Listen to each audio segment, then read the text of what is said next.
Hi friends, ಎಲ್ಲರೂ ಹೇಗಿದ್ದೀರಾ? ಎಲ್ಲರೂ ಚೆನ್ನಾಗಿದ್ದೀರಾ ಅಂತ ಅಂದ್ಕೊಂಡಿದ್ದೀನಿ. ಎಲ್ಲರಿಗೂ ಹೊಸ ವರ್ಷದ ಆರ್ಥಿಕ ಶುಭಾಶಯಗಳು. ನಿಮಗೆ ತಮ್ನೇಲಲ್ಲಿ ಗೊತ್ತಾಗಿರಬೇಕು, ಈ ವಿಡಿಯೋದಲ್ಲಿ ನನ್ನ ಒಂದು ಚಿಕ್ಕ ಕಿರುಪರಿಚಯ ಮಾಡ್ಕೊಳ್ಳೋಣ ಅಂತ.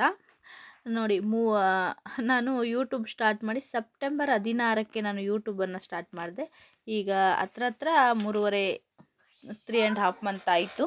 1000 ಸಬ್ಸ್ಕ್ರೈಬರ್ ಆಗಿದ್ದಾರೆ. ನಿಮ್ಮೆಲ್ಲರ ಆಶೀರ್ವಾದ ಹೀಗೆ ಇರಲಿ. ಹಾಗೆ ನನ್ನ ಹೆಸರನ್ನೇ ನಾನು ನನ್ನ ಚಾನಲ್ಗೆ ಇಟ್ಕೊಂಡಿರೋದು. ನನ್ನ ಹೆಸರು ಬಂದುಬಿಟ್ಟು ದೀಪಾ ಅಂತ. ಹಾಗೆ ನಮ್ಮ ಮನೆಯವ್ರ ಹೆಸರು ಮಾಂತೇಶ್. ಹಾಗೆ ನನಗೆ 2 ಜನ ಮಕ್ಕಳು, ಕಶಿಶು ಹಾಗೆ ವೇದಶ್ರೀ. ತುಂಬ ವೀಡಿಯೋಗಳಲ್ಲಿ ನಾನು ಅವ್ರನ್ನ ತೋರಿಸಿದ್ದೀನಿ, ನಿಮಗೆ ಗೊತ್ತಿರಬೇಕು. ಹಾಗೆ ನನ್ನ ಮಗ ಫಸ್ಟ್ ಸ್ಟ್ಯಾಂಡರ್ಡ್ ಓದ್ತಾ ಇದ್ದಾನೆ, ಅವಳು ಪ್ರಿ-KG ಹೋಗ್ತಾ ಇರೋದು. ಎಲ್ಲರೂ ಕೇಳ್ತಾಯಿದ್ರು, ಅಕ್ಕ ನಿಮ್ಮದು ಮೈಸೂರೇನಾ ಅಂತ. ತುಂಬ ನಾನು ಮೊದಲು ಈಗ 15 ಡೇಸ್ ಆಯಿತು ನಾನು ಲೈವ್ ಮಾಡ್ತಾಯಿಲ್ಲ. 15 ಡೇಸ್ ಮುಂಚೆ ನಾನು ಲೈವ್ ಮಾಡ್ತಾಯಿದ್ದೆ. ಈಗ ಸ್ವಲ್ಪ ಹುಷಾರಿಲ್ಲ ಅಂತ ಲೈವ್ ಎಲ್ಲ ಮಾಡ್ತಾಯಿಲ್ಲ. ಆವಾಗ ಲೈವಲ್ಲೂ ಎಲ್ಲ ಕೇಳೋರು, ಅಕ್ಕ ನಿಮ್ಮದು ಮೈಸೂರೇ, ನೀವು ಯಾವ ಊರವರು, ನಿಮ್ಮದು ಚಾನಲ್ ನೇಮ್ ನೋಡಿದ್ರೆ ಮೈಸೂರು ಅಂತ ಗೊತ್ತಾಗುತ್ತೆ ಅಂತ ಕೇಳ್ತಾಯಿದ್ರು. ಹೌದು, ಅಂದರೆ ನಾವು 8 ವರ್ಷ ಆಯಿತು ಮೈಸೂರಿಗೆ ಬಂದು. ಮೊದಲು ನಮ್ಮ ಮನೆಯವರು ವರ್ಕ್ ಮಾಡ್ತಾ ಇದ್ದದ್ದು ಮಹಾರಾಷ್ಟ್ರದ, ಅವರು ಒಂದು ಕಂಪ್ನೀಲಿ ವರ್ಕ್ ಮಾಡೋದು. ಮಹಾರಾಷ್ಟ್ರದಲ್ಲಿದ್ವಿ, ಟ್ರಾನ್ಸ್ಫರ್ ಆಗಿ ಮೈಸೂರಿಗೆ ಬಂದು 8 ವರ್ಷ ಆಯಿತು ನಾವು ಇಲ್ಲೇ ಇರೋದು. ಹಾಗೆ ನಮ್ಮ ಅತ್ತೆ ಮಾವ ಎಲ್ಲ ಇರೋದು ಮಹಾರಾಷ್ಟ್ರದ ಒಂದು ಕೊಲ್ಲಾಪುರ ಅನ್ನೋ ಒಂದು ಡಿಸ್ಟಿಕ್ಕಲ್ಲಿ ಒಂದು ಹಳ್ಳಿ ಬರುತ್ತೆ, ಅಲ್ಲಿ ನಮ್ಮ ಅತ್ತೆ ಮಾವ ಇರ್ತಾರೆ. ನಮ್ಮ ಅಮ್ಮನ ಮನೆ ಬಂದುಬಿಟ್ಟು ಬೆಳಗಾಂ ಹತ್ರ ಒಂದು ಹಳ್ಳೀಲಿ ನಮ್ಮ ಅಮ್ಮ ಅಪ್ಪ ಎಲ್ಲ ಇರೋದು. ಹಾಗೆ ನಮ್ಮ ಮನೆಯವರ ಎಜುಕೇಷನ್ ಎಲ್ಲ ಅವ್ರದ್ದೆಲ್ಲ ಪುನಾದಲ್ಲಾಗಿರೋದು. ನಾನು ಕನ್ನಡ ಮೀಡಿಯಮಲ್ಲೇ ಓದಿದ್ದು. ಸೆಕೆಂಡ್ PUC ಕಂಪ್ಲೀಟ್ ಮಾಡಿಕೊಂಡೆ, ಡಿಗ್ರಿ ಅಡ್ಮಿಷನ್ ಮಾಡಿದೆ. ಅದು ಮೈಸೂರಲ್ಲೇ ಬಂದು ನಾನು ಅಡ್ಮಿಷನ್ ಮಾಡಿದೆ, ಬಟ್ ನಾನು ಇನ್ಕಂಪ್ಲೀಟ್ ಆಯಿತು, ಡಿಗ್ರಿ ಕಂಪ್ಲೀಟ್ ಮಾಡಿಕೊಳ್ಳಿಲ್ಲ. ಹಾಗೆ ನಾನು ಫ್ಯಾಷನ್ ಡಿಸೈನಿಂಗ್ ಮಾಡಿದ್ದು, ಬಟ್ಟೆಗಳೆಲ್ಲ ಸ್ಟಿಚ್ ಮಾಡ್ತಾ ಇರ್ತೀನಿ. ಜಾಸ್ತಿ ಹೊರಗಡೆ ಬಟ್ಟೆಗಳೆಲ್ಲ ತಗೊಳ್ಳಲ್ಲ, ಮನೆಯದೇ ನನ್ನದೇ. ಈಗ ಹೊರಗಡೆ ನಾವು ಎಷ್ಟೆಷ್ಟೋ ದುಡ್ಡು ಕೊಟ್ಟು ಸ್ಟಿಚ್ ಮಾಡ್ಕೋತೀವಲ್ವ, ಹಾಗಾಗಿ ನನ್ನ ಬಟ್ಟೆಗಳನ್ನ ನಾನು ಸ್ಟಿಚ್ ಮಾಡ್ಕೋತೀನಿ.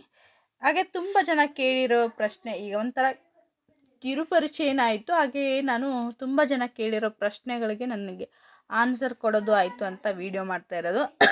ತುಂಬ ಜನ ಕೇಳಿದ್ದು, ಅಕ್ಕ ನೀವು ಹೇಗೆ ಯೂಟ್ಯೂಬನ್ನು ಸ್ಟಾರ್ಟ್ ಮಾಡಿದ್ರಿ ಅಂತ ಲೈವಲ್ಲೂ ತುಂಬ ಜನ ಬಂದು ಕೇಳಿದರು. ನಾನು ಯೂಟ್ಯೂಬ್ ಸ್ಟಾರ್ಟ್ ಮಾಡೋಕ್ಕೆ ಕಾರಣ ಇಷ್ಟೇ. ಈಗ ಹೆಣ್ಮಕ್ಳೆಲ್ಲ ನಾವು ಹೊರಗಡೆ ಹೋಗಿ ಕೆಲಸ ಮಾಡೋಕ್ಕಾಗಲ್ಲ, ಮನೇಲೇ ಕೂತ್ಕೊಂಡು ಏನಾದರೂ ಮಾಡೋಣ ಅಂತ ತುಂಬ ಜನ ಹೆಣ್ಮಕ್ಳು ಯೋಚನೆ ಮಾಡ್ತಾ ಇರ್ತೀವಿ. ಆಮೇಲೆ ವರ್ಕ್ ಫ್ರಮ್ ಹೋಮ್ ಅಂತ ಏನೇನೋ ಹುಡ್ಕಾಡಿ ಎಷ್ಟೆಷ್ಟೋ ದುಡ್ಡುಗಳನ್ನು ಕಳ್ಕೊತಾ ಇರ್ತೀವಿ. ಆಗ ನಾನು ಡೈಲಿ ಯೂಟ್ಯೂಬನ್ನು ನೋಡ್ತಾ ಇದ್ದೆ, ಇನ್ಸ್ಟಾಗ್ರಾಮ್ ಎಲ್ಲ ನೋಡ್ತಾ ಇರ್ತಿದ್ದೆ. ಯೂಟ್ಯೂಬ್ ನೋಡಬೇಕಾದ್ರೆ ಬೆನ್ನಕೃಷ್ಣ ಅಮ್ಮಂದು ವೀಡಿಯೋನು ನೋಡಿದೆ. ಅವರು ಒಂದು ವೀಡಿಯೋದಿಂದಲೇ ನಾನು ಇನ್ಸ್ಪೈರ್ ಆಗಿದ್ದು. ಇಲ್ಲ, ಇವರು ಅಮ್ಮ ಎಲ್ಲ ವೀಡಿಯೋಗಳು ಮಾಡ್ತಾರೆ, ನಮಗೂ ಟ್ಯಾಲೆಂಟ್ ಇದೆ, ಏನೋ ಒಂದು ಅಡುಗೆದಾಗಿರ್ಬೋದು.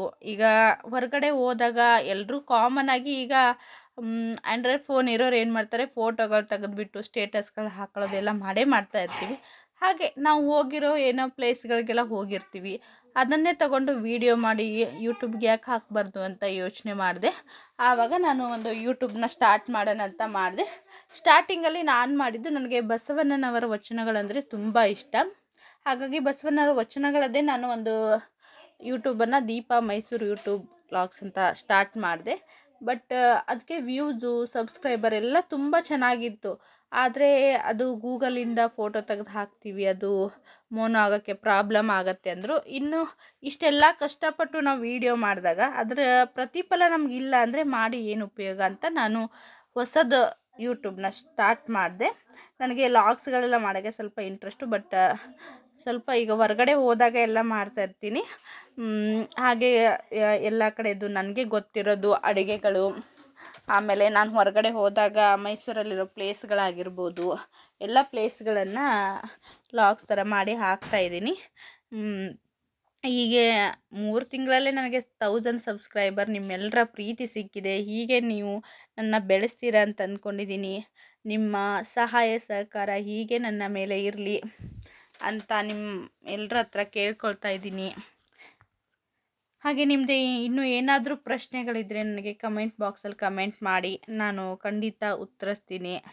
ಹಾಗೆ ಇನ್ನು ನಾನು ಯಾವ ಥರ ವೀಡಿಯೋ ಮಾಡಬೇಕು ಅಂತಲೂ ಕಮೆಂಟ್ ಮಾಡಿ. ಪೂರ್ತಿ ವೀಡಿಯೋನ